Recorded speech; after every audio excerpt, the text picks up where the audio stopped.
Assalamualaikum warahmatullahi wabarakatuh.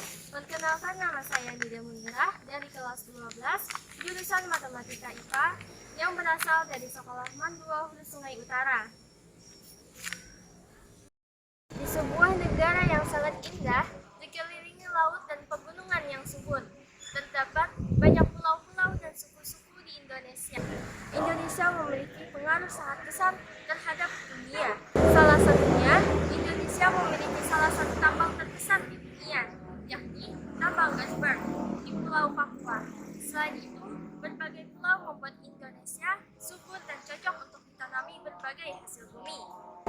Tapi, bagaimana sebuah negara seperti Indonesia ini menjadi kuat? Bagaimana bisa mempertahankan ekonomi dan kebutuhan yang diperlukan? Jawabannya, semuanya berasal dari gotong royong masyarakat Indonesia melalui pajak.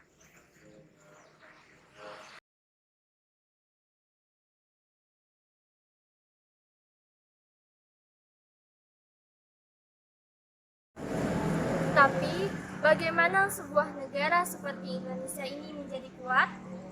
Bagaimana bisa mempertahankan ekonomi dan kebutuhan yang ingin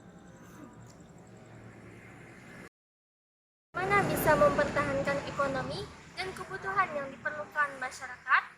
Jawabannya semuanya berasal dari gotong royong masyarakat Indonesia melalui pajak.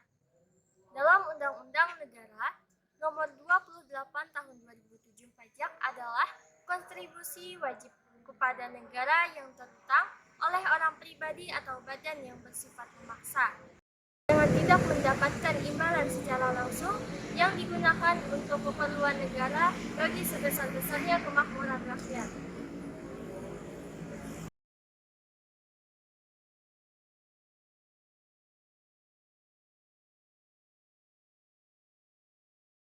Mengapa demikian? Kita ulas secara umum terlebih dahulu ya. Pajak adalah sarana penyaluran pendapatan warga negara dan sumber dana pemerintah yang menjadi pemerataan untuk segala aspek seperti pembangunan, kesehatan, pendidikan, dan pengeluaran negara lainnya. Saya tinggal di Kalimantan Selatan, lebih tepatnya di Kabupaten Hulu Sungai Utara, yang mana daerah saya itu terkenal dengan itik alabio, baik daging itiknya, telur itiknya, maupun kerajinan dari bahan-bahan alam, dan masih banyak lagi loh. Itu didasari oleh wajib pajak, orang pribadi, dan juga badan. Jika berkenaan dengan badan, mungkin di tempat saya banyak yang bergerak di bidang konstruksi dan penyewaan alat keperusahaan. Tapi untuk pribadinya itu terdiri dari beragam jenis, yaitu ada karyawan, ada PNS, ada pengusaha, ada pedagang, dan ada UMKM, yang mana semuanya memiliki NPWP dan ada kewajiban bayar dan lapor pajak. Setahu saya, dalam pengelolaan pajak di Kabupaten Hulu Sungai Utara, banyak yang digunakan untuk kepentingan pendidikan, seperti adanya sekolah gratis tanpa SPP di beberapa sekolah. Ada juga dari bantuan ke masyarakat yang kurang mampu. Saya tahu karena saya melihat antrian bansosnya panjang, dan kata orang, itu dana dari pemerintahan, artinya dananya dari pajak juga. Ada juga fasilitas kesehatan gratis, makanya jika berobat tanpa harus bayar, dan saya mengira berobat gratis itu memang program pemerintah dari daerah saya. Ternyata setelah saya tanyakan ke guru, itu berasal dari uang pajak yang dipercayakan untuk dikelola oleh pemerintah. Bagi generasi muda, bagaimana cara saya agar dapat berkontribusi dalam perpajakan di Indonesia? Terlebih lagi, saya merupakan salah satu dari generasi Z, generasi milenial, dan nanti saat setelah lulus sekolah akan kuliah, dan nanti akan bekerja juga, yang mana penghasilan dari pekerjaan itu akan ada pajaknya. Tapi saat ini saya dapat membantu ekonomi dan pengenalan pajak lewat beberapa media sosial yang saya gunakan. Contohnya, yang sering saya gunakan adalah Instagram. Saya juga konten kreator di YouTube dan penulis di Blogger. Mengapa bisa membantu ekonomi lewat sosial media? karena saya bisa membuat konten-konten yang akan memperkenalkan pajak dengan bahasa saya sebagai pelajar, sehingga masyarakat bisa lebih mudah memahami terkait pajak dan kegunaan pajak bagi masyarakat.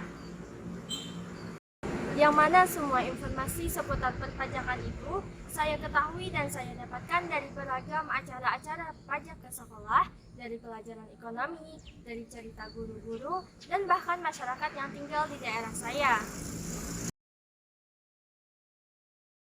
Dari Direktorat Jenderal Pajak yang sering masuk di beranda Instagram saya, ikut kelas online pajak yang ada di YouTube apabila saya lagi cari bahan untuk belajar dan konten saya sendiri.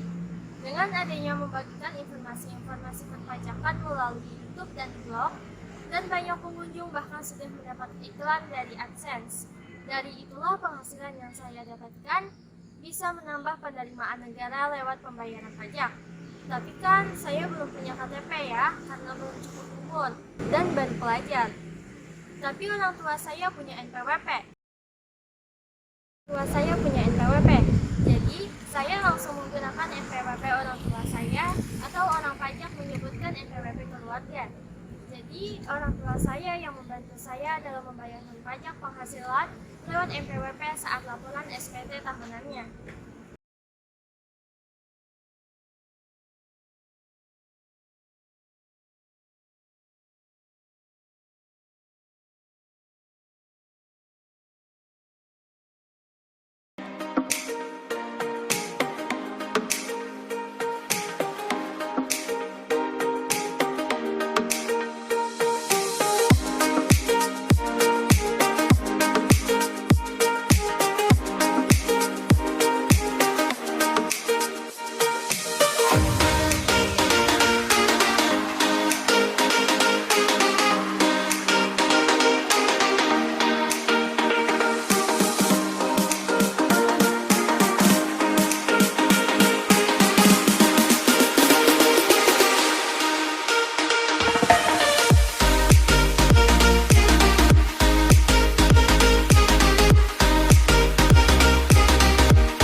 Semoga semua teman-teman seangkatan di generasi Z makin mengenal dan tahu akan manfaat pajak itu untuk bersama-sama bergotong royong membangun Indonesia lebih maju dan kuat dengan pajak.